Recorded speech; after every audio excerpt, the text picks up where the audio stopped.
Hello, everybody. Welcome to a very special edition of Wrestling with the Future. I am your host, Angelo DeCibio, joined by my co-host. He is the happy haberdasher. He is the smartest man in the room, and I know this because he tells me every week I'm the smartest man in the room. Dan, how you doing, brother? Dan, the man Sebastiano. I'm good, Angelo. Looking forward to this conversation. Dan, you are in a world of hurting tonight. When we get Larry off the phone tonight, there's a gentleman here who has a couple of words to speak to you. But I'm going to introduce that gentleman right now. Larry, this is a man who you may or may not remember. He actually had the pleasure of, well, I'll let him tell you, but he is a filmmaker, award-winning filmmaker, documentarian, writer, producer, actor, director. His name, we call him the marvelous one around here. He is Mike Messier. And Mikey, why don't you tell Larry your special connection to him? Well, Larry, you might recall, Mr. Zbyszko, that I inducted you into the New England Pro Wrestling Hall of Fame. That was, you were the Mike. Our mutual friend Joseph Bruin. That was me. That was me. That was you lucky guy. What year was that? Because that was a while ago. That was 2009, I believe. 2010, Mikey. 2010. Oh, 2010. Yeah, thanks, 10 years. Wow, time flies. How you been, Mike? I've been good, Larry. And that was a very special evening for me because I had just had a car accident a few days earlier. And my friend Vinny Paz, the boxer, and I escaped life with our lives intact. And I was able to fulfill my obligation to give what many people say was the greatest induction speech ever in the New England Pro Wrestling Hall of Fame. And part of that is because they could actually hear what I said because the microphone system wasn't working so well. So I screamed everything I said so people could hear it. Well, good. Well, good. Yeah, great story. Well, Mikey, I told Larry I might have a surprise or two for him tonight.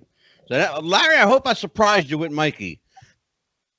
Yeah, no, that was a good one. I'm trying to go back into the brain cells and try to remember that. I'll tell you, Mike is a returning member of our family. We had lost touch with him for a little bit, but he's back. He's actually one of the founding members of this podcast way back in the day. Okay. And we have actually spoken about your induction into the New England Pro Wrestling Hall of Fame previously. But for people who, the one or two living under a rock, who may not know who you are, let me tell everybody who I'm speaking to. Larry Zbyszko is a semi-retired American pro wrestler and author, and perhaps is best known for his feud with his mentor, Bruno Sammartino, during the early 1980s. Among other accolades, he is a two-time World Heavyweight Champion, having twice held the AWA Championship, a title that he retired. He took it with him. Zbyszko was inducted into the WWE Hall of Fame March 28, 2015, by his mentor, Bruno Sammartino, and Zbyszko was also inducted into the New England Pro Wrestling Hall of Fame by our very own Mike Messier. Welcome to the show, Larry Zbyszko. Larry, my friend, my buddy, welcome. Well, thank you, Ange. Yeah, good gimmick. I'm glad. Yeah, but memories of Mike, that was a great honor, and that was kind of. I can't complain. I've had a pretty abnormal, fun, different life. Well, it was a great night for everybody. Let's talk about that for a second, Larry. How does a young Lawrence Whistler become Larry Zbyszko? Well, it was just, if you pay attention to reality and kind of go into a higher dimension, because right now we're in the Iron Age where we're the densest, but it was just a dream that was meant to be.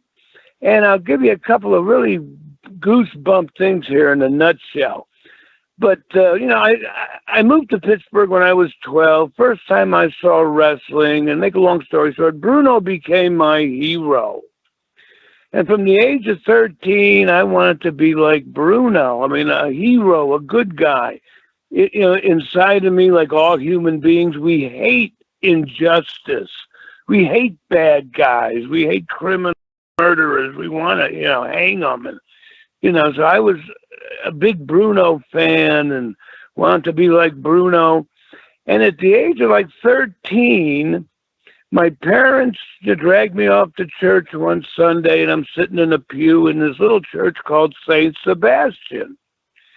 And I'm sitting there, and the communion came, and I didn't really want to go, but I'm sitting there, and I look next to me, and here's this big broken nose, this perfect broken nose, this big head, these big cauliflower ears. And I go, holy crap, I'm sitting next to Bruno. I'm thinking this, I'm sitting right next to my hero in church when I was 13 years old in St. Sebastian's. Wow. And I chased him out after, well, we didn't wait to hear the ending.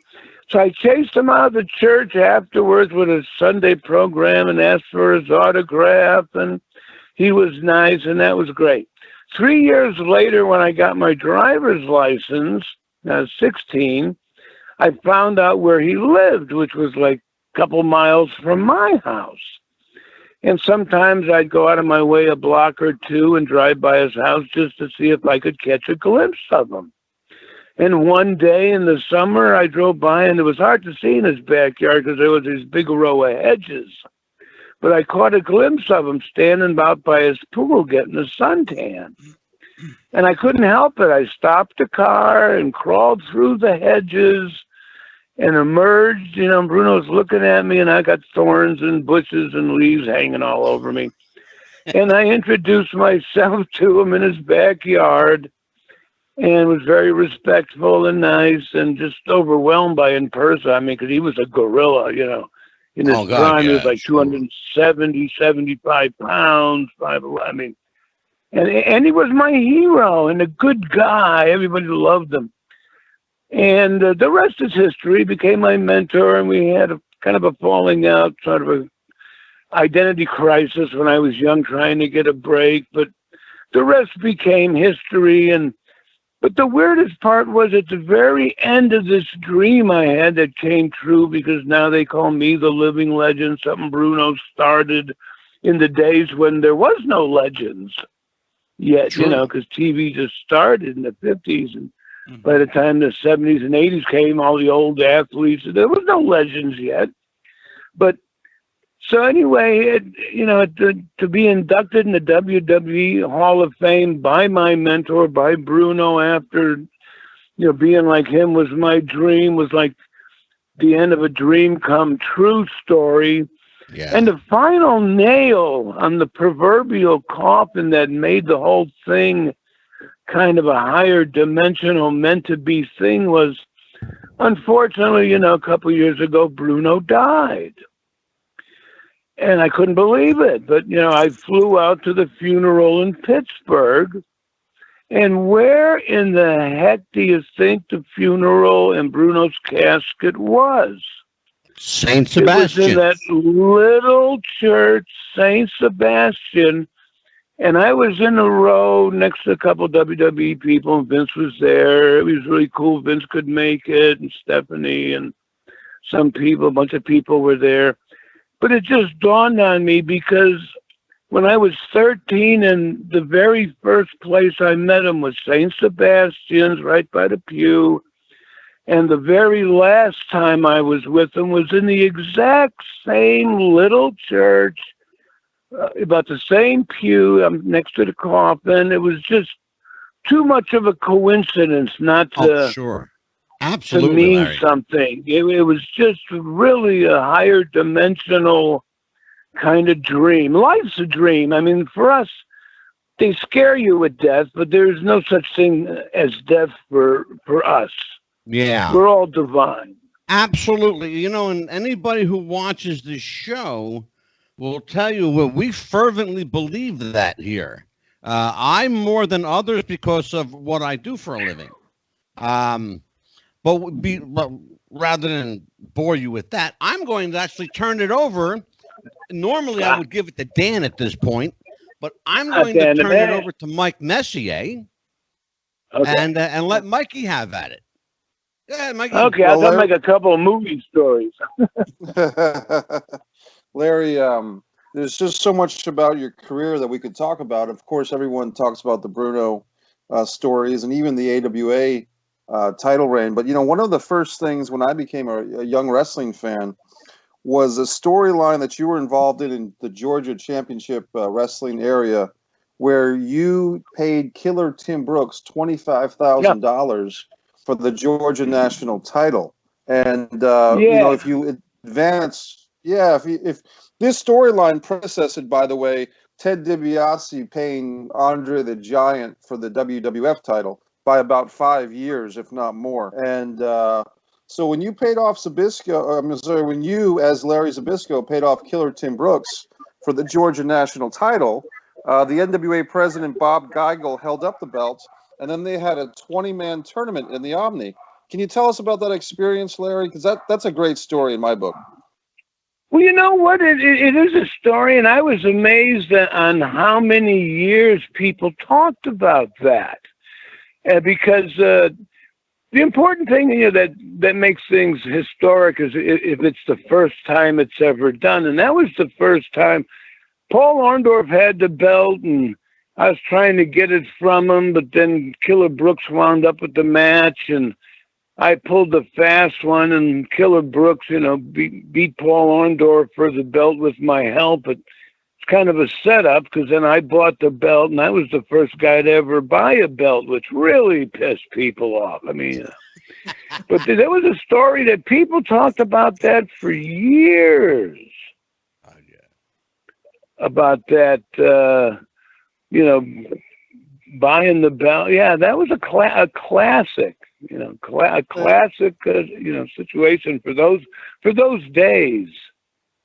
And then the follow-up to that, to get even more heat on Larry Zbyszko, because this is about 3 or 4 years after the Bruno feud. So here you are in Georgia in the South, where a guy from Pittsburgh is probably not going to be well received anyway.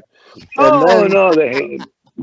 Well, I'm just saying the Southern wrestling fan had no love for the Northeast guy. So then you actually won the tournament to put salt in the wounds for the fans in the Omni.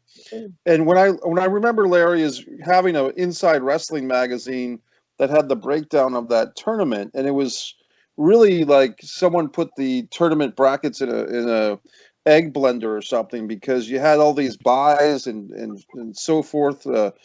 But you ended up winning the tournament. Can you describe that night in the Omni? Because I don't think there's any footage of it available. But I just want to know if you remember that tournament. You know what? I hate to sound like I'm losing brain cells, but it's so many things, and I'm trying to remember that. I really don't remember that. I've been in so many, matches. Some of them, I can't remember, to tell you the truth. The only thing I remember about that time is, like you mentioned, because I was from the Northeast and now I was in the South. And not only did I piss off the fans, I pissed off the Crockett's, the Southern promoters. And I did an interview because Tommy Rich was there. We had some good stuff. And I did an interview saying that when I'm done with Tommy Rich, they're going to carve his face on Stone Mountain next to Stonewall Jackson and Robert E. Lee and all the rest of the great all-time American losers. And I pissed off the promoters. The Crockett's wanted to fire me. And Dusty Rhodes was there. And Dusty was the one that stuck up and said, "You can't fire him. He gets heat just standing there. People want to kill him, Exactly. But yeah, it was. But that whole thing was. That was a classic. Yeah, that was Dan, that was. Yes, sir. You are up the bat, Dan. Once again, I want to say it's an honor talking to you. You mentioned earlier, you talked last time you were on the show too, we touched on longevity. And I remember, between Baltimore and Jersey and Norfolk, where I live now, traveling and seeing you a lot towards your stint in WCW. And even then, this was the early mid '90s. Even then, the people booed you because of the Living Legend moniker, and you turned on Bruno, and people were still mad at you. But then at some point, all of a sudden, Living Legend became a nod to the respect the fans had for you, and the same character, the same Larry Zbyszko, the same Living Legend, went from "you screwed Bruno" and "boo" to "we love this guy because of everything he's done for the business" in what seemed like a short span. I was wondering if you could shed any insight to when you noticed that the fans kind of, I don't want to say accepted you, but. Well, what happened was this. I mean, the hands of time. I was calling myself the Living Legend back in 1980 when I was, with Bruno, which pissed people off because I was like 27 or so. Obviously, I was no legend. I was an asshole. And they believed it. And I called myself the Living Legend for so long that, Bruno was long retired. And I started getting older and started growing into the part. So the very early 90s when me and Arn teamed and were the enforcers, the Living Legend still, got me some heat and all that. But the generations were changing. And then after I went into the broadcasting, when I went into the broadcasting, I had to soften up the character a little bit because my job wasn't telling people how great I was. My job was telling people how great everybody else was on TV. So then the Larry, Living Legend and then the New World Order, when I. Sure, interrupt me, Angelo. I'll be rude. No, I join the club. We have a very special phone call coming in, and I want to make sure I take this call for you. Caller, are you there? I am here. And tell everybody who you are, and tell our friend Mr. Zbyszko who you are. Well, first off, Angela, I appreciate you having me on. I wanted to call in because for about a year and a half, one day every week, Larry Zbyszko allowed me and took me to Larryland. Holy shit. A year and a half. Yep. Larry, do you know who that is? I'm thinking. AWA. The mustache. He was the voice of the AWA. Larry Nelson?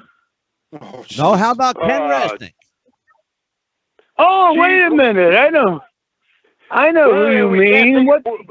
We sat together at the gathering last year for 3 hours signing autographs. The former FBI agent, Kenny.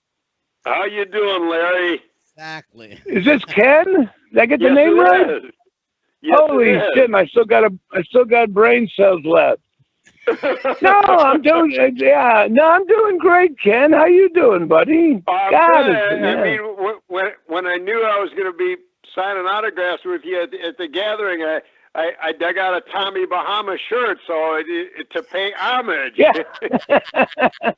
That's all I wear in Florida is Florida clothes. Well, I got to tell you, Larry, I reached out last night to Ken, and I said, I know you're busy. I know you got a lot going on, but, if you could, swing in, hit us up, do what we call a phone call run-in, on Larry and just kind of surprise him a little bit. I sure would get I think you get a kick out of it, and I sure would get a kick out of it. Yeah. There's one memory of Ken that I'll never get out of my mind because it was one of the biggest pops I ever heard from a crowd. And it was a match. I forget where it was. The place was sold out, and it was a match between me and Backlund. And Kenny was might have did the announcing, in the ring, at the beginning, because it was a live show. It was in Winnipeg. Was it in Winnipeg? Oh, Winnipeg, yep. Canada. It was a match when I had a match with Backlund, and I did something to Backlund, and Backlund fell out of the ring, went backwards, and Ken was sitting in a chair, and Backlund backward. You know, he didn't even see Ken. He just fell into like Ken's lap in a chair, and they both crashed into the floor, and the roof blew off the building to see Ken get squashed. I never forgot that. Angelo, my immediate reaction after Larry threw Backlund on top of me was, geez, for all this time I thought Larry liked me. Yeah. So yeah, I never forgot that. That was great.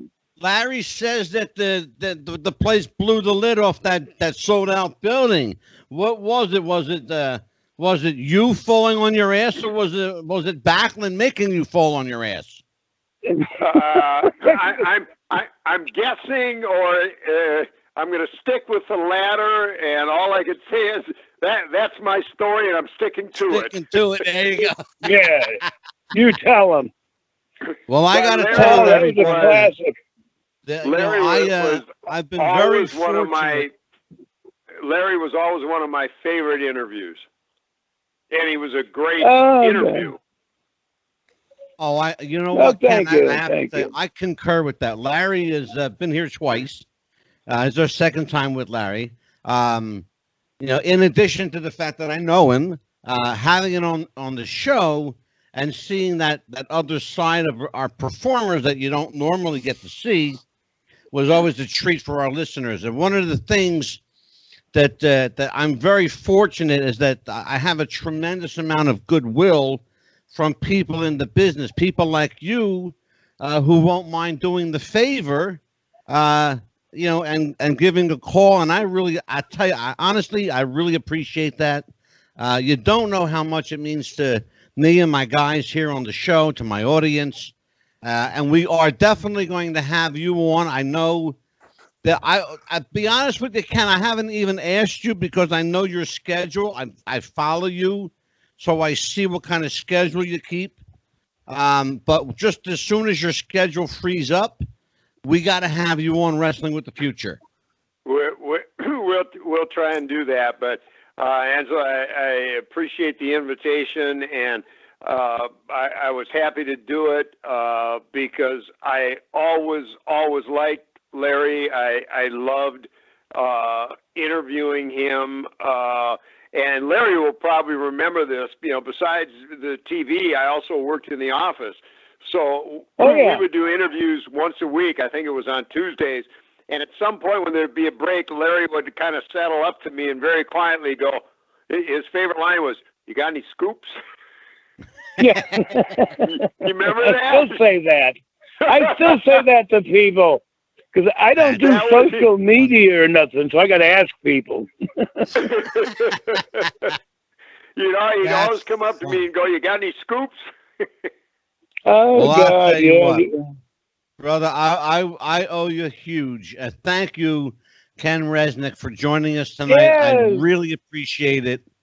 And if we do get a chance... If we do get a chance to bring you here, I would love to have you on, honestly. No thanks necessary. Again, I was glad to do it. I always, from the first time I met him, you know, Larry was so different in person, you know, behind the scenes than his persona. And truly still, you know, he has a nickname, the Living Legend, but he's living, and he is absolutely one of the great legends of pro wrestling. And I'm proud to say I know him, and I hope I'm not overreaching, and I'm proud to say I can call him a friend. Well, yes, you can. Thank you very much. Ken, it was great talking to you, brother. Great talking to you. In fact, maybe Angelo will, you know, do it texting. But if it's okay, Angelo, if it's okay with Larry, give me, you know, his number, Larry, so we can at least stay in touch.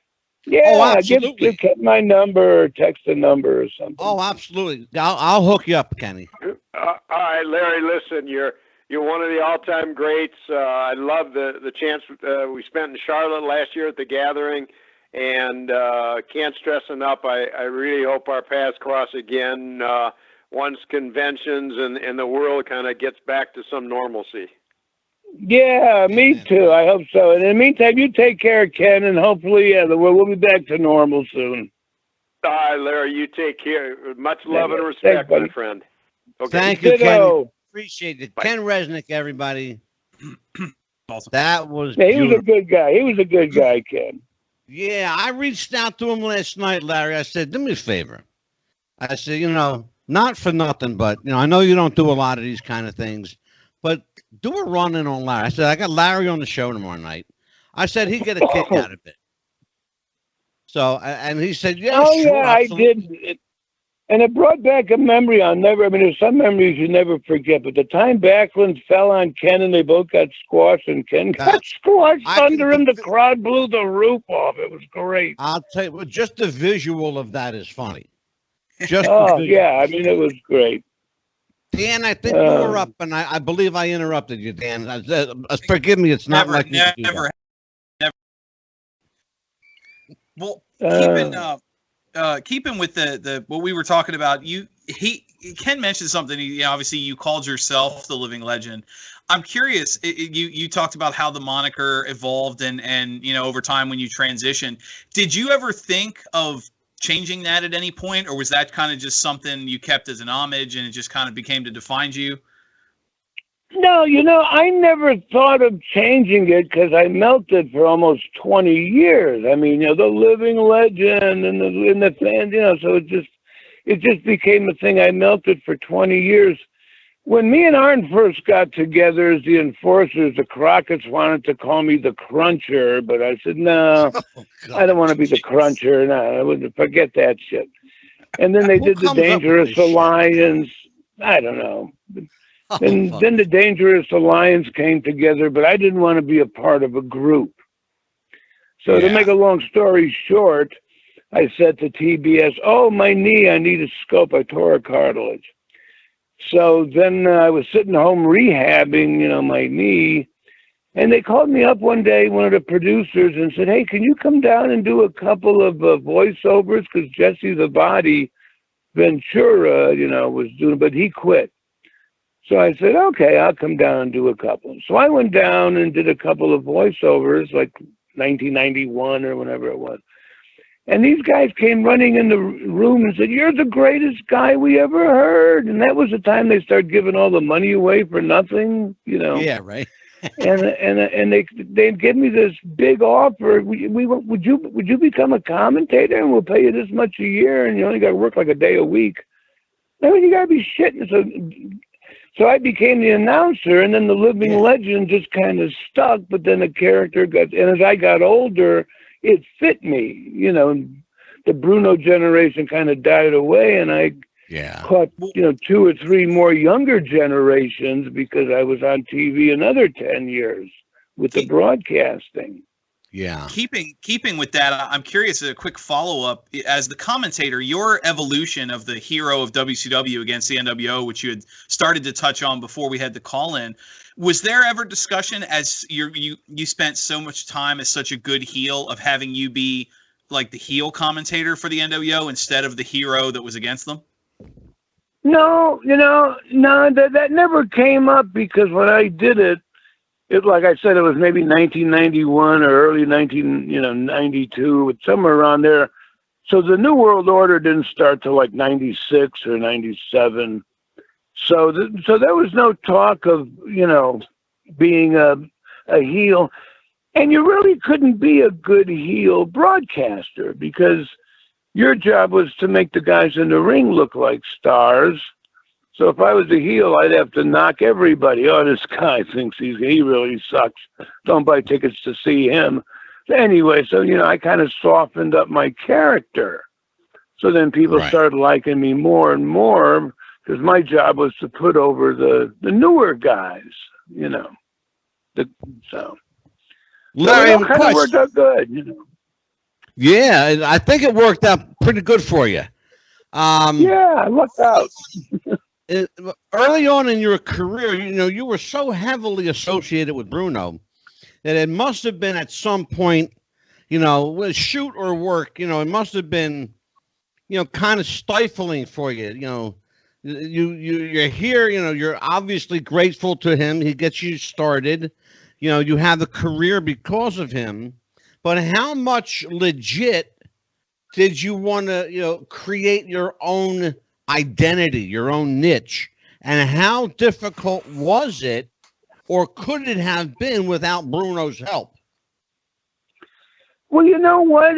Without Bruno's help, I may have never gotten a big break, or maybe never even have gotten in the business. Because back when I was wanted to get in the business, you're talking early 70s, there were the days of the territories going strong, and you didn't have that many professional wrestlers. I mean, I couldn't think about it, but you had guys and you had territories. So guys would be in a territory for 6 months or so, but then they'd leave because people would see them too much and they'd become old news. So they'd go to a different territory and be fresh, and the guys from the different territory would come back to the W and they'd be fresh, So guys kept moving around, and there wasn't a lot of guys, and they didn't want anybody in the business. It was a very closed kind of secret brotherhood, because in those days there was no contracts. If you didn't sell tickets,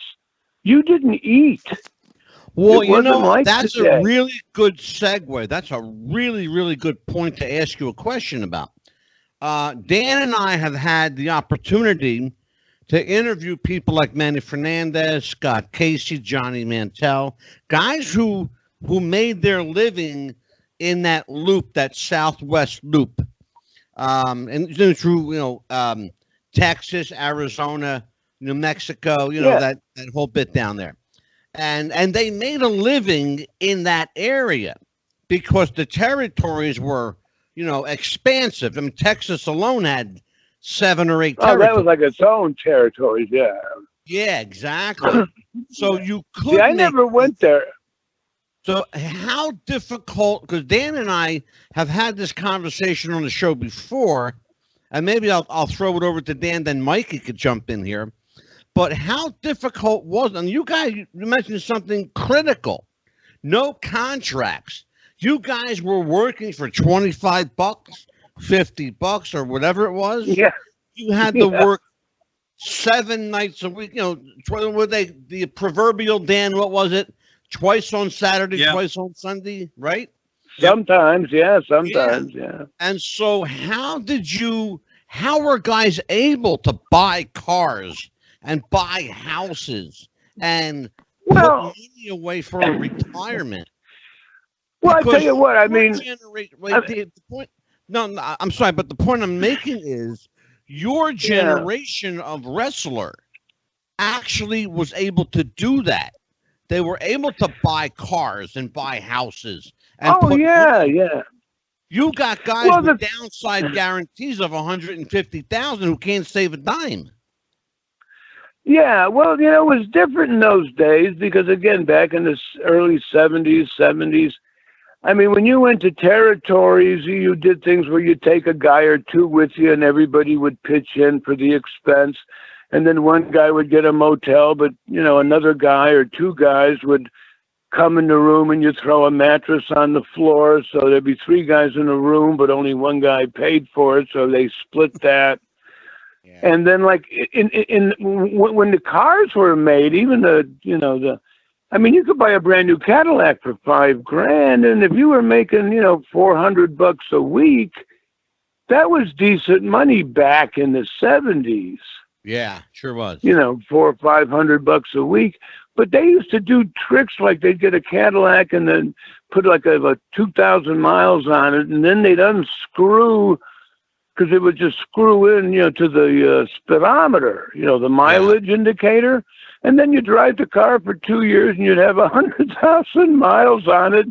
And then you'd screw the thing back in and put another couple. So you'd trade your car in every couple of years that would say 4,000 or 5,000 miles, but it really had 124,000 miles. But it looked like new because you just drove highways every day. There was all kind of tricks of the trade they had But that's why they didn't want you in the business either, because there wasn't that much money. So there was only, enough money for so many guys. And even back then, like the promoters had to pay TV stations to put them on TV. Yeah, it's not like today where TV pays you, Yeah. Well, I have questions about that later on in the show, but right now I'm going to throw it to Mikey, and then Mikey after you, then throw it to Dan, because I want to talk about this a little bit. Mikey, why don't you hit the idea of road stories? Well, okay, Larry. Like I said, you from the WWF successful run that was huge, and then you went over to Georgia and eventually made your way to the AWA, and you kind of went back and forth. Yep. Yeah, you're breaking up on me a bit. I bring it up, Mikey. Is Mikey still there? Yeah, he's breaking up. I'll tell you what. Why don't we do this? Dan, go ahead and pick up on it. We still talking road stories? Yeah. Okay. Yeah. You mentioned actually. I was gonna. I hope I'm not stealing Mikey's question here, but obviously you had your successful run in the Northeast, and we talked earlier the response you got being a Northeast guy coming down south. I was wondering how did that transition go? Because obviously we've had guys on the show. Angelo will tell you a lot of the road stories are very similar, the highways, the byways, but the certain areas, driving from territory to territory in Texas was different than driving from, say, Memphis to Louisville or driving from Baltimore to Philly. Because just some areas are it's a different atmosphere. So I was wondering if you have any insight as to how you go about adapting to the road life when everywhere you go is so different. Well, here's the way I adapted to it. I mean, places like Texas, you'd wrestle one place one night, and then the next town would be 400 miles away because Texas was so big. Yeah. Up in the Northeast, you didn't have that much of a problem. But what I did was, I was on the road driving my butt off with a couple guys, for a few years. But then I said, screw this. I became a private pilot. And I started, I flew little planes. I'd rent a little plane, and instead of leaving at 1 PM, I'd take off at 4, and I'd be back at home at midnight when the other guys roll in at 4 or 5 in the morning, because I'd fly myself or take a guy or two with me. So I flew myself to a lot of towns. But the thing about me that lucked out was because all the publicity came out of New York, the WWF in those days, in the 70s and that. So I never wound up in territories, like Texas and some of those where you really drove your ass off for not a lot of money. I lucked out because of the pub, where I would go back and forth between the AWA and the NWA and a little bit in Georgia, which was kind of connected to the NWA. So I stayed in the 3 territories that you made the most money in and didn't have the super long, hideous drives that some of the places did, But I solved it by flying airplanes, which I flew planes, which I loved flying planes, and it was great, and that really helped, from living in the cars. But Larry, but I kind of lucked out. Well, yeah, you have your pilot's license for life. Oh, wow. Okay. I never knew that. Oh, I mean, if I wanted to fly again, I'd have to take a physical and probably go up, because I'm sure all the planes now got completely different, technology, equipment than when I used to fly. Now, did you own your own plane, or did you rent a craft? No, I just rented one because they were cheaper, and then you could deduct it. But back then, if I took a guy with me, I'd rent a 150 for $40 an hour. And if there was 2 guys with me, I'd rent a 180 because it had, more power for more weight, would be $50 an hour. And nowadays, it's probably $300 an hour. It really is. It's cheaper than driving. Well, we got Mike. Straight line. Back with us. Mike is back. You I'm got back frozen there, Mike. So yeah. So Dan went ahead and asked the question. So go Well, ahead, brother. I hope we didn't step on your question. No, that's fine. Larry, it's kind of the same. I was just curious. Your style was interesting, and that's something that sometimes we don't talk about. Is different pro wrestlers, especially in the 70s, 80s, and 90s, had different styles. And you were the master of the stall before making body contact. You could have the fans hating you, screaming at you for 15 minutes before you would even touch an opponent. And I would imagine that in some respect helped your career with the longevity.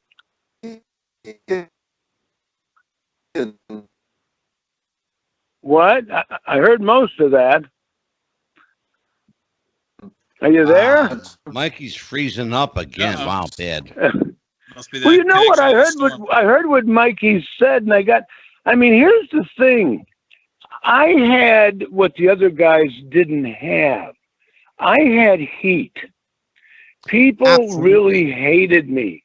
And the thing that I stole from all the old timers, from Bruno and the Chief and Monsoon and guys that would help me out for political reasons, because I was Bruno's buddy, I learned to make the people believe in my character. And no matter what they thought of wrestling, even in the mid 80s, when you'd hear the chant, someone go boring because the guy wasn't doing nothing. Oh, yeah. But people believed, no matter what about wrestling, they believed Larry Zbyszko was a real asshole. And they hated me. And I could get more reaction. I walked into a ring and I would go to tie up, but then I wouldn't. Then I'd argue with the ref, and the guy would come at me and I'd put my foot and get on the apron. Then I'd jump down and argue with some fat broad, who was yelling at me, and I'm yelling at her, hey, if you eat more, you could get fatter, and I'm putting on a show for the people.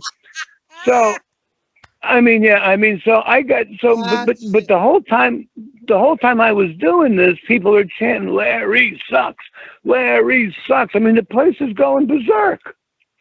So if I would have started wrestling, grab a headlock or take someone down, the place would have got quiet. So back in those days, it was considered great work. And then when you start getting all these idiots with the cheat sheets and the smart talk, they went, oh, they labeled it, Larry's known for stalling. It wasn't stalling. I had the place going nuts because I had heat. No one else said that anymore. Because I guess because the way you were trained and the guys you worked with. Yeah, I knew how to work. Well, not only that, but you had something that existed back in the business then that does no longer exist, called psychology. Oh, yeah. Well, yeah, there was a psychology. It doesn't exist anymore. No, it's kind of the lost art that these guys today don't know. And if you watch, every match, you got to run across the ring into a guy's foot. Everything's just the same. You dive across the ring and there's three guys waiting to catch you. Every match is the same. Larry, it's crazy, brother. We've talked about it before. You got guys where their opening spot is setting themselves on fire. Well, where do you go from there? Well, that's after everything you saw, what do you got left? Hello, exactly. Mikey, I'm going to throw it to you, baby. Go ahead, Mike. Larry, you're talking about that Bob Backlund match. I think that might have been for the America's title, which was the Pro Wrestling USA Championship, that I think you were the only person to ever hold it. And it's funny because in your career, you had the America's title, the Western States title, and then the AWA title, many AWA World title. Many times you would kind of retire these titles. But Larry, do you remember anything about that Pro Wrestling USA thing that only lasted about a year and a half, when the AWA and the NWA and the territories were trying to team up, and you were the champion of all that? You were the Pro Wrestling USA champion. Well, you know what? That's an interesting question, Mike, because that was a time when the era was already changing. The territories were dying off and going away, and the business was going to a nationwide television and pay-per-view, a new era. And Vince got a big jump on the other promoters. Because the other promoters, Vern Gagne was older, and the guys out west were older, the Crockett's were getting older, and they were all millionaires and happy with their territories, but they didn't see the new era coming like Vince did. So Vince took everybody else's talent, because there was no contracts. He took the Hulk and Bobby Heenan and Mean Gene and Jesse the Body from Vern. And then he took Piper and Randy Savage and other guys from the Crockett's. And then he took Junkyard Dog and other guys from Bill Watts out in Texas and Louisiana. So Vince grabbed himself all the top guys from all the territories. So whenever he drew anywhere in the country, because now he's going nationwide, he had their top guys and people knew them. And that's one of the things that gave me a good chance, because the NWA and the AWA always needed somebody. So I always had a place back and forth. So that was kind of the beginning of the new era that started back then, with the business, the territories dying out and the nationwide and the pay-per-view. And now that era is gone, and now we're into a new era of really, it's huge. It's a global network era. Mike, can I interrupt you for just a second? And because I want to follow up on Larry. I want to follow up on something that Mikey asked, and I'm going to turn it back over to him. How much do you know about that McMahon buyout of the territories? The understanding that I got from somebody that was involved in that was that Vince actually offered people money to be a part of his group, to include them rather than to so-called buy them out. Vince... Yeah, I don't think Vince bought anybody. Here's what happened. The Crockett's mother was the one controlling the Crockett family money, and she finally pulled the strings back, and that's when NWA sold out to Turner and became WCW. We tried to get Vern to close the AWA 2 years before he did, because, he couldn't do it. But Vince didn't buy the territories or buy anybody out, but he's the one that started the contract. So when he took the talent, they couldn't run back. He caught the other promoters, off guard. And it was what he did was he bought the library of tapes. So he owned all the AWA shows and all the NWA TV shows. And the funny bit was, this is an interesting story, because you talk about the AWA and the NWA working together for a year. Yeah. Because they tried to work together for a year, and so they could compete against Vince, who had the big leap on him. And they worked together, and they ran the Meadowlands in New York, and they ran other clubs, Philadelphia, trying to get in Vince's area and all that stuff. And the funny story was, which is really interesting, was back at that time, one of their ideas was an invasion idea. And if you remember when the wrestling dolls first came out, they had the AWA dolls and the NWA dolls. Yep. Right. There was a AWA doll that came out with me, but they came two in a pack, two guys in each pack. And in my pack wasn't an AWA guy, it was Ric Flair from the NWA. So when you got the Larry Zbyszko AWA figure, it came with the Ric Flair NWA figure. And the reason it did that is because there was supposed to be an invasion deal where the AWA was going to start bad-mouthing the NWA and basically invade, the NWA. So, because they were working with each other all the time. Yeah. And there was supposed to be a big feud with me and Flair going on. That's why they put the dolls in the same pack. But at the last minute, that broke apart that deal because there was too many cooks. the Crockett's and the Gagnes or whatever happened, couldn't agree, so it just ended. But that's why the Dolls came out with me and Rick from two different, because I was going to badmouth him on ESPN, and he was going to badmouth me on TBS, and then we were going to invade one of their shows, and they were going to invade one of our shows. The funny bit is that very idea that we were going to do back around 1985, 86 is the same idea that happened in 1997. It was the same idea, and we called it the New World Order. Yeah. A lot of people forget that. That's great. That's where it came from. It was supposed to start with me and Rick a long time ago, yeah. Those are the Remco action figures. Yeah, Mikey. What? Those Larry, those were the Remco action figures that are still very popular on the trade market. People love those AWA Remcos, and you and Rick were in the same box, you're right. Yeah, me and Rick were in the same box because there was supposed to be a big feud that never happened. And then because that didn't happen, they made a collector's series with me and Nick Bockwinkel in a package. Because I had a feud with Nick. That feud. But that whole that invasion idea is what became the New World Order 10 years later out of the old AWA idea. Yep, sure did. Dan the Man, you have a bunch of action figures behind you. Do you have a Larry Zbyszko pop behind you? He actually, oh my God, Larry, he's got the action figure. Are you shitting me? Oh my God! You're described as the AWA Challenger. Is what the box says. AWA Challenger.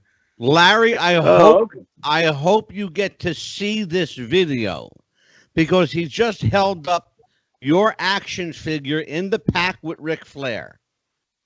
Yeah, it's a classic. Mike's not kidding. Some of that stuff is very valuable on eBay and the market. Oh, yeah, that's a classic. But the story behind that was, it was because we were supposed to do an invasion angle, and me and Rick have a big feud, this and that, but it never happened. But it did become the New World Order scenario 10 years down the road. It was the same Larry, idea. Dan the Man is a mark, and he buys all that shit. Well, God bless you. Yeah. Well, let me ask you something. We were talking. You brought up a bunch tonight about contracts and making money in the business, and how the narration of how the business has evolved. I'm curious because you seem to be up on the current product from the last conversation we had when you were on the show previously. If you have any opinions on the big story from the last few months of Vince McMahon ordering his talent off of any third-party platform where they could make money independently. Oh God, you know what? I really don't know. You mean? If Vince has him under contract, he doesn't want him wrestling for anybody else. I'm not talking about wrestling. He made him get shut down like YouTube channels and streaming services. Oh, yeah. And he's not talking about wrestling at all, Larry. Not working at all. Oh. If you host a cooking show on the side, you can't do that anymore. Any third party where you can make money, wrestling, besides wrestling, you can't do it anymore. I have a question about that. I really don't know anything about that, but to be honest with you, if I was Vince, I wouldn't want him to do it either, because if you're a wrestler, all you should be talking about on the social media is the business and how to make the most money, how to get yourself over and not do other things. And some people knock other people, and it gets out of hand, Well, Larry, have we become too smart for that sort of stuff now? Well, I think what happened is everybody is so smart, but they don't care. They want to pretend. They want to believe for 3 hours, that this is real, because if it was done right, it would be exciting. I remember when I saw my first match in person back in 1966 at the Philadelphia Arena, and I saw Bruno getting his hand raised over the executioner who was Killer Kowalski wearing a hood. I believed that what I saw was a real fight between two guys, and one guy was winning and one guy was losing. When Bruno, but now, Larry, they don't even make any pretense about it. They know it's bullshit, and they'll tell you it's bullshit. And Dan, even to the point where Dan the man pointed something out that I wasn't aware of until I watched it, is they're going on their shows and they're mocking their own shows. Well, I know. I mean, I never listened to really pod because they talk smart, and I can see why Vince would say, "Shut up, you idiot! We're doing a business here." Shit. Well, I mean, is there a way to is there a way for these performers to be able to have a life? They're under contract. Let's back up for a minute. Well, the thing is, they've got to realize the love of the business. They do have a life. Their life is a professional wrestler. They're under contract, and a lot of them are making a lot of money, and they don't know shit. So they should be thankful and do what they're told. Yeah. Because that's the thing. Wrestling. It's not social media. It's wrestling. It's the business. Yeah. Go ahead, Danny. No, I mean, I could see that. I think it's a little hit and miss in the digital media age where you have, Twitter and YouTube and Facebook. It's something we've touched on before, and maybe I can get your opinion on that too, is where you've got 10 different platforms besides TV that you can communicate with fans now. The idea of staying in character is gone. And I was wondering if you have any thoughts on how that is because you touched on the global market now earlier. If you think maybe the quality of the product suffered from how accessible the talent is today. Well, I think the suspense for the fans has suffered. The production, I mean, if you watch the production of the WWE shows, the production is awesome. I mean, my God, just to watch it is like an awesome production with the lights and the things and the booms but then when the guys get in the ring, the quality of the match is the psychology is lost. The characters, everybody's the same. I'll watch a match and they're all doing big moves and kicking out. They're all flying off the top turnbuckle and kicking out. They're all running across into a foot, kicking out. I don't know who the good guy and the bad guy is. They're both punching and kicking and jumping and flying, and I don't. So it's hard to get into it from the wrestler point of view because it's all the same. I don't know who's the bad guy and who's the good guy. But months, Larry, all the fans have been saying that. I know. Oh, it's driving me nuts. I make Dan crazy every week. It's driving the fans nuts. Oh, it's all I want to know is where is the believability, Mikey? We got Larry for about another 5 minutes. I'm going to let you close it out with him. Well, Larry, it's just been a pleasure as always. And one thing that came up that you brought up was that Nick Bockwinkel feud, and talk about an AWA legendary feud. I think it started in '86 with the nunchucks attack, and like I said in your induction speech, Larry, the first time, I think the first and only time I saw someone get disqualified in a no DQ match was you, because you got disqualified in a no DQ match for whacking Bockwinkel with nunchucks in the head, which I give you credit for. But yeah, but he ran in. Say about the Nick Bockwinkel feud, because the funny bit was just a classic. Yeah, it was a classic time, and that was a time when Vern and the Crockett's were trying to compete with Vince. And the only problem was, Vince brought in the new characters from all over. The problem with Vern was, he had Bockwinkel and Greg Gagne, but Nick, who was great, has already been in the AWA for 20 years, Yeah. So it wasn't like a new thing, and Greg was there forever and some other guys. So one day I got the nunchucks, and I used to carry them because I used to carry a gun, but then security came in, so you couldn't take a gun in the airport. So I put the nunchucks in the bag, but they were heavy ones, and I'd use them to warm up, and I'd be in the shower, you know, swinging them around when no one was around and loosening up before my match. And Vern Gagne walks by and sees them and goes, "What the hell is that?" And I said, "Well, they're nunchucks, you know, Japanese martial arts thing." "Oh, it's a from Okinawa." "Oh, very. That's what I'm talking about." And the next thing I know, he's got some guy from Japan. I got a ninja, Mr. Go, that I didn't know he was brilliant. And then he got Nick Bockwinkel dressed with the whip and the hat and the jacket. Nick was Indiana Jones when the Indiana Jones movies first started. And Greg Gagne was coming up out of the water with a knife in his mouth and a camouflage shirt. He was now Rambo. Oh, so it was like, yeah, Vern was trying to create new characters out of characters that have been there for 20 years.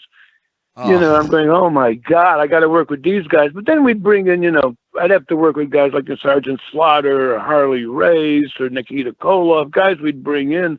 Because Nick was great, but he's already, you know, been there forever. You know?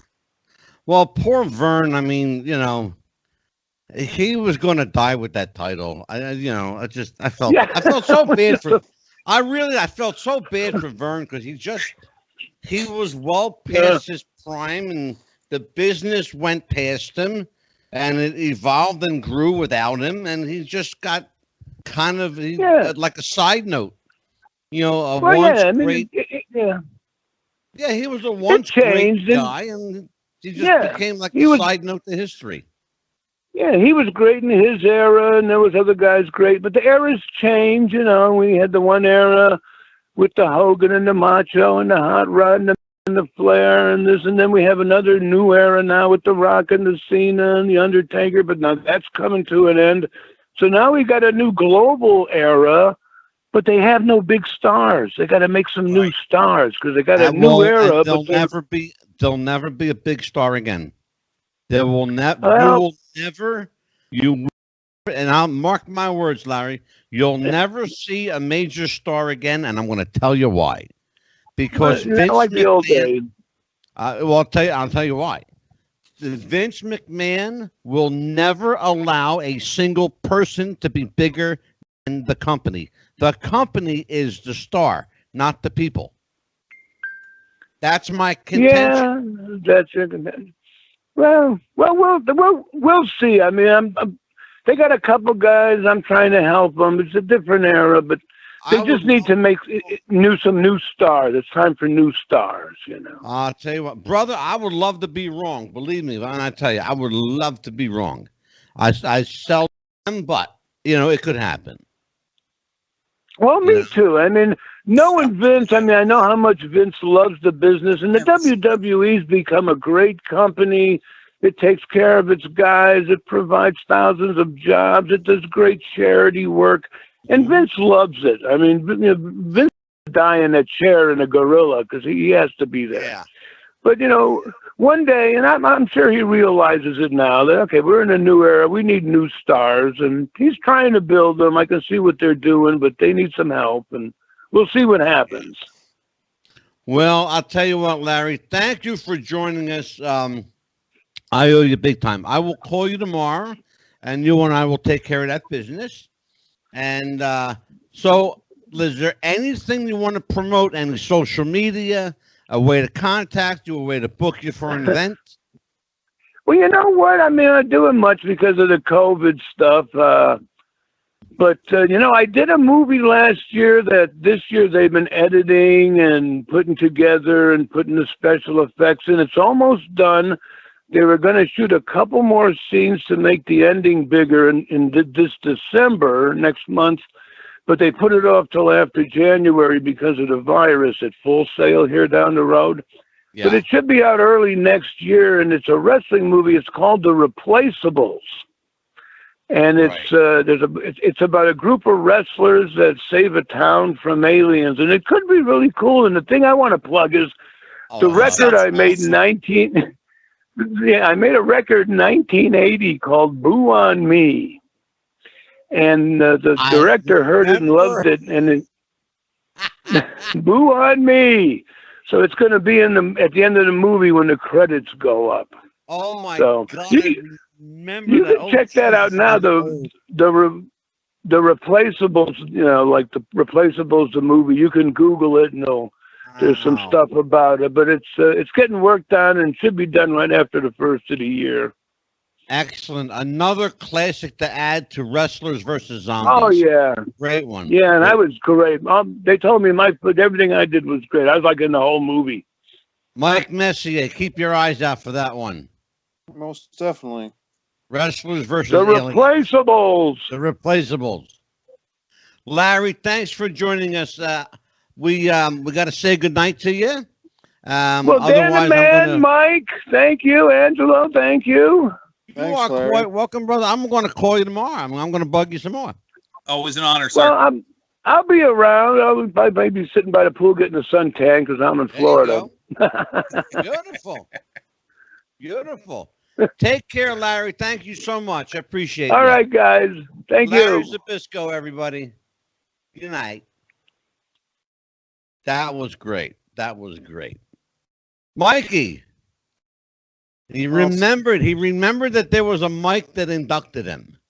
Well, I mean, to be fair, I probably did a better speech than Bruno did because I'm a fan of Larry Zbyszko, and like I said, the psychology of Larry Zbyszko is off the charts. I mean, this is a guy who could get, especially in the AWA days, he could get the fans, 20,000, 15,000 fans screaming at the top of his lungs, at their lungs, before Larry even made body contact, and that's how he had that longevity.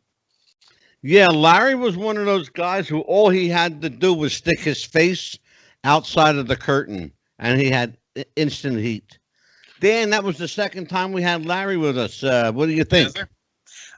It's very obvious that he's well traveled, and I mean the stories and the knowledge, and not just the knowledge, but the understanding. Like, he clearly gets the business, and I mean, he's been everywhere, and he's one of the most important names of his generation. So it's always an honor to talk to him. Absolutely. Now, tell everybody that Mike Messier is back. He is back home where he belongs. I hope this time, Daniel, that you do not run him off. And I was not, believe me when I tell you, I was not blind to what happened tonight. We lost Mikey twice. I think it was clear and deliberate sabotage on your part. I think you finagled with Mikey's technical equipment. I don't know how you did it, but you are the smartest man in the room, so it's possible that you circumvented his microphone. Okay, well, let's not make it. All right. You jammed up his signal, but let's not make a parody of this. We had a good show. Larry Zbyszko, I didn't get to mention the 12-5 Trinity. December 5th was Larry Zbyszko's birthday. December 5th is my birthday, and December 5th is Walt Disney's birthday. And also, December 5th is Repealment Day, the day that alcohol was made legal again, and I'm sure that some of you guys on this panel appreciate that. But December 5th is the day that alcohol was made legal again, and December 5th is the day that Nelson Mandela passed away. It's also Dynamite's birthday. So damn. Larry, interesting. Disney, Larry Zbyszko, and Mike. Yes. Interesting stuff. So, Dan, are you still the smartest guy in the room? Well, I mean, you know, there's room for learning. I'm busting your chops. I'm busting. No, Mikey, it's great to have you back. I am, of course, those chops are getting being facetious and playing with you guys, but I love having Mikey back. Because he always asks the question that you never expect anybody to ask. That's Mike Messier's job. So I try to dig beneath. Go ahead, Mikey. Go ahead. I try to dig beneath, because the thing is, we have these guests, and a lot of them, you know, we try to. I try to questions that maybe are a little bit different, because I think that for a lot of rabid wrestling fans out there, there's a lot of interviews, let's face it, beyond this show, with some of these wrestlers. They do a lot of interviews. So I think asking some of these deep dive questions to get kind of into the nooks and crannies of their careers, you get some things that otherwise may not come to surface. That's the point of those questions. And I'm glad you questions. said that, because I think it's really important. One of the things that Dan and I have been doing a lot lately, in fact, the last 5 months, well, at least four months for sure anyway. We haven't been asking, I don't think maybe we asked a handful of wrestling questions, if we asked that many, Dan. We've been really kind of veering away from asking, fanboy questions. And we haven't really talked a lot about matches at all. Right. And we like it that way. So Mikey brings a different perspective, which is good, which is fresh and new and needed. But I still think, however, that people who watch this show are more impressed by the person behind the character than the character. And we will continue to talk to them as people and not wrestling characters. Speaking of which, I spoke to Lanny Poffo yesterday. There's a very good chance Lanny may be coming back on. He just moved to Ecuador, and that's a shoot. He moved to Ecuador. Wow. And I mean, he spent a pretty penny on this place, brother. Let me tell you, beautiful. Holy shit. And he's got the sun and the beach and the villa and the whole bit. So God bless Lanny Poffo. Well, good for him. Yeah. So what's going on, Dan, in the world of Dan the Man? I mean, doing the show, same old shit. A lot of outside activity. Excuse me. The COVID's kept us very busy. So unfortunately, we're going to talk. It doesn't show any signs of slowing down. Yeah, I'm sure. Mikey, how's the COVID affected you and your filmmaking and stuff like that? Well, yeah, it's a great point, Angelo, and I feel for everyone at Dan's workplace too, and everyone in the Northeast and in Virginia. For me, I actually was acting in a movie about a month ago. A friend of mine, Tom DiNucci, and he put together a film, and Peter Green, who was in The Mask and Pulp Fiction, he was Zed. Zed is dead. That's Peter Green is the actor who played Zed. So he was in this film, and I had a shootout with Peter Green. As characters, of course, and a gentleman who was on The Sopranos, who played the love interest of Carmela, not Tony, but Carmela had a love interest for a couple of years, and I played a scene with him. So oddly enough, things are still moving forward. I actually did meet a Wrestling with the Future alumni in person on Saturday night. I don't know if you caught that on my YouTube channel, but an alumnus from the show, I'm in person, and did a little video with him, Sam Houston. He was passing through Florida, and we met up at a restaurant, and we talked shop, and Sam's a real nice guy. And I'll say this, Sam Houston looks probably 20 years younger than he is. He's still got that baby face, and he's still a Texas bred and all that, and a real nice guy. Yeah, Sam's a great guy. He's coming back on too. Talk to Sam. Sam's been, I don't know, for people who don't know, Sam has actually been rehabbing houses for people. Mm-hmm. He's doing a lot of rehab. Did he talk to you about that, Mike? He's doing his rehab and his furniture work. He's doing a lot of woodworking.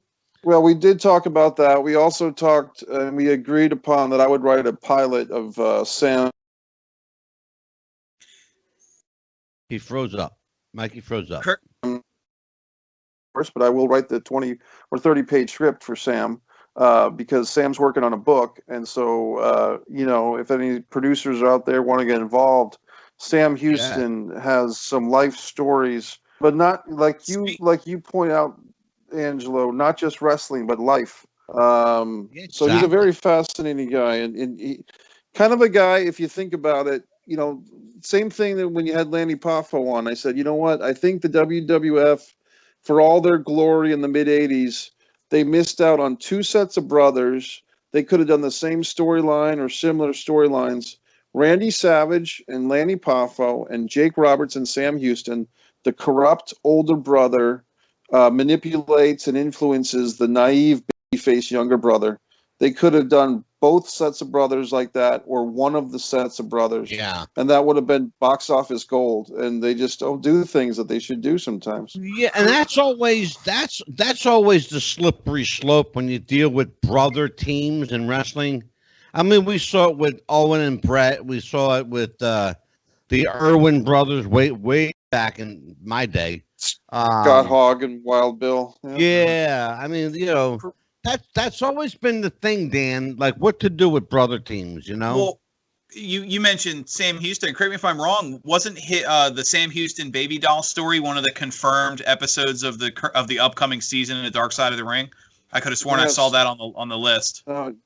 You are correct, sir, because Sam actually and I spoke before he did that, and he did do that. So Sam was interviewed for the Dark Side of the Ring. I'm not sure if it's about Sam and Baby Doll or the entire Sam Houston, Jake Roberts, Rock and Robin trilogy, and now Sam's daughter, Baby Doll, and Sam's daughter is a wrestler now too. So yeah, she's been on the show, Mikey. I'm not sure. Yep, exactly. So I'm not sure exactly. Michaela. Right. Yeah, very pretty girl and very good wrestler. Yeah, she wrestles under the name Samantha Starr. Correct. Her name's Michaela Smith. Pretty girl, very smart. She got her shit together, and I think she's got a career ahead of her. If she keeps her eyes open and her mouth shut, I think she's got a career. Correct. So very good. Yeah, she's very talented young lady. She was actually on here with Nicola. How long ago was that, Dan? They were I'm trying to think, because they were on one of the Ladies of Wrestling call-in shows, and then we had right around when I started when I joined the program, we did the episode with just the two of them. Oh, that's right. That was you, right? Yep. That was back in, I guess, what, late March, early April, somewhere in there. Well, you know what? I'm going to say April on that one. Probably April. Yeah, April sounds about right. Yeah, I know it wasn't March, and I'll tell you why I know. Because, let's see, Jeff passed away February 29th. Yes. March was a blur. Because I was in a stupor for a month after that. Right. And I didn't get my bearings again until probably April. And I remember Baby Doll and Michaela were one of, if not the first guest after Jeff. And I believe that because we talked about that, because she had found out that Jeff passed away by watching the tribute show that we did. Right. And that took her by surprise. And we actually talked about Jeff on that show a little bit. But yeah, that was April. Sure was. In fact, latter part of April. Yeah, the years for as much as 2020's thrown at us, the year does seem to be flying by. And I just a shout out to my. It's been rough. I lost a cousin this week too. Sorry to hear that. Yeah, and his viewing is tomorrow night, so my wife and I are going to that, and just awful. He would have been 60 on Thanksgiving Day. Oh, it's terrible. It's been a horrible year all around. I agree with that. On that note, we will not end. We are going to end on a happy note. I promise you. So let me tell you what our happy note is. Come January, we are including more news and information. We have pretty well exhausted the realm of wrestling because there's just nothing new and exciting to talk about. There just isn't. I'm sorry. So I have to make a decision as to whether we're going to continue to talk about wrestling or just, basically in our way, pay homage and tribute to the stars that still remain, that are alive, because they are leaving us quickly. They are leaving us quickly. They're in their 60s and 70s and 80s, a lot of them in 70s and 80s now, and they're just not around. Yeah. So we have to find a way to talk about other things. So I think we're going to talk more about news, very little politics, but very little if I can help it. Current events. We're going to do a lot more conspiracy stuff. We are going to have a show on COVID because I got some stuff to say about that. And Vince Russo will be back. Good old Vince. Yeah, Vince will be back. We're going to explore the rabbit hole, and I think we're going to actually do another show that explores just that, the elusive conspiracy rabbit hole that seems to always have more questions than answers. Right, Dan? Always. Absolutely. So, what's going on in the world of MikeMessier.com? Well, I appreciate you asking that, Angelo. For me, I just wrapped up the Avalonia Festival. The live event was about a week and a half ago, so that was very exciting. I've been doing a series of interviews with people in the acting and entertainment world. If you ever seen the Geico commercials or the gentleman that was in the Brothers McMullen, Michael McGlone. I actually watched that interview. He's an interesting character. Yeah, he's a cool dude. What is his real name? Michael McGlone is his real name. Michael McGlone. He's one of those guys that you know his face, you know his voice, but few people ever really get to know his name. Well, he's working on changing that because he's got his own passion project called Kenny the Gun. So he's been doing YouTube videos in character, a series as Kenny, and Kenny's a cop with a stripper girlfriend. And he's there you go. Right. So he's pitching Kenny as hard as he can push it. And Michael's right there in the middle of Los Angeles. And like I said, he was Brothers McMullen. If you ever saw the Brothers McMullen or She's the One, he's right there with Edward Burns as the brother. Well, I'll tell you, Mikey, since you've been gone, we have a new addition to the podcast. He's become a very good friend of the show. He's a pretty influential Hollywood hitter named Mr. Stephen Plim. Okay. And Mr. Plim is is a manager, an agent. He's a talent broker, and he's the guy who brought Tiny Tim to the world. Tiptoe through the tulip. How about it, Dan? Oh yeah, no, and the talks we have with Stephen Plim are always entertaining and eye-opening, for lack of a better word. Oh yeah, absolutely. And joining us also in the early part of 2021 will be Lydia Cornell. Now, if you don't know that name, you should. She was one of the stars of a TV show with Ted Knight called Too Close for Comfort that starred Jim J. Bullock and Ted Knight and Lydia Cornell. And if you're under the age of 40, you probably don't know the show. I know the show. I'm sure you do, Mikey. It's a great show. Close for Comfort, and she is Lydia Cornell is an author, a playwright, an activist, an actress, and she will be with us in the early part of 2021. Angela, was she the wife or one of the daughters? She was the blonde-haired daughter, Mike. Oh my goodness! Wow, she was smoking hot. Yes. She was up there with Suzanne Summers. To be honest with you, she was a real they bombshell. Actually resembled each other, believe it or not. They kind of did. They favored each other. Oh yeah. Well, she was very favored. Trust me. Exactly right, Mike. So, before we scoot out of here, Dan. Yes, sir. Let's have a word from our sponsor. Okay, well, tonight we talked to Larry Zbyszko, the living legend, and with our sponsor, you can be your own legend, at least in your own mind anyway. And our sponsors are Manscaped.com. Manscaped.com is the leading producer and supplier of man trimming products. Their current package is the Lawnmower 3.0, includes a deodorant, a refreshing spray, leather handbag. You can use promo code Wrestling Future for a 20% discount. They're also currently pushing what's called the Weed Whacker, which is a nose and ear trimmer that's top rated.